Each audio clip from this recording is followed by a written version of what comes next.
Medellín is known to the world as the city of eternal spring.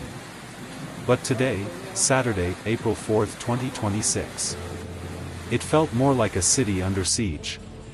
For the residents of Manrique, Las Granjas, the afternoon transformed from a typical rainy Saturday into a desperate fight against the elements. Within minutes, the steep streets of Comuna 3 were erased by a wall of brown water and debris. In this update, we're breaking down the timeline of the flash floods, the terrifying rainfall data behind this storm, and the official reports on casualties and damage coming from the city's emergency teams. If you have family in the northeastern hills of Medellín, this is what you need to know right now. It all started around 2 p.m. While the southern part of the valley saw only a light drizzle, a massive atmospheric cell began to anchor itself directly over the Santa Elena Mountains. By 2:30, the sky over Manrique turned a bruised purple. Then, the sky opened. This wasn't a standard tropical shower. By 3:15 p.m., the Quebrada La Honda, a creek that usually flows quietly through the heart of the neighborhood, surpassed its banks. Because Las Granjas is built on such a steep incline, the water didn't just flood, it accelerated.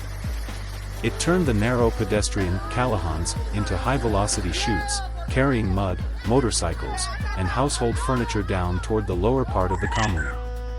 Residents reported that the sound wasn't like rain, it was like a continuous roar of a jet engine coming from the mountain. To understand the scale of this, we have to look at the sensors from Ciudad. The numbers are staggering. In a single hour, the Manrique sector recorded between 75 and 90 millimeters of rain. To put that into perspective for you, that is nearly half of the entire monthly average for April, dumped on a single neighborhood in 60 minutes. 85 liters of water per square meter. But it's not just the amount of rain, it's the saturation.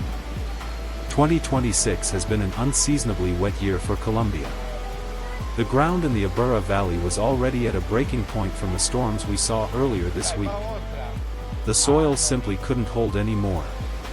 When that much water hits concrete and saturated earth on a 30-degree slope, a flash flood is no longer a risk, it becomes a mathematical certainty. The most difficult part of this report involves the human cost. As of this evening, the DAGRD, Medellín's disaster management agency, has confirmed a heartbreaking situation. Emergency crews have confirmed one fatality in the upper Las Granjas sector, a result of a sudden soil displacement that crushed a residential wall. This comes on the heels of a separate tragedy earlier this week in the nearby La Máquina sector, where a young girl was lost to the current. In addition to the loss of life, 4 people have been rushed to local hospitals with significant injuries. The structural damage is also severe. At least 3 homes have completely collapsed, and over 40 more have been served with evacuation orders because they are no longer safe to inhabit.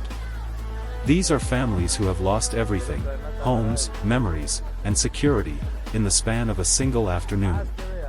Mayor Fico Gutierrez and the city's emergency teams are currently on site. The government has activated the Social Emergency Fund to provide food and temporary shelter in local schools. The official message is clear: if your home has a red sticker or if you see new cracks in your walls, evacuate now. However, there is a growing frustration in Manrique. Local community leaders are pointing to the lack of maintenance in the creek canalization systems. They argue that debris and sediment hadn't been cleared since the start of the rainy season, which directly contributed to the overflow today. The question being asked tonight in the streets of Comuna 3 is, how many times must this happen before the infrastructure catches up to the climate? Looking ahead, the forecast for Medellín remains grim. IDEM is predicting at least 4 more days of heavy afternoon thunderstorms as this weather system moves through the valley. If you are in a high-risk area, please have your documents and a go bag ready. Check on your elderly neighbors. And above all, do not attempt to cross flooded streets. It only takes 6 inches of moving water to knock an adult off their feet. Stay safe, Medellín. We will keep you updated as more information comes in. If you found this report helpful, please share it to keep our community informed. I'll see you in the next update.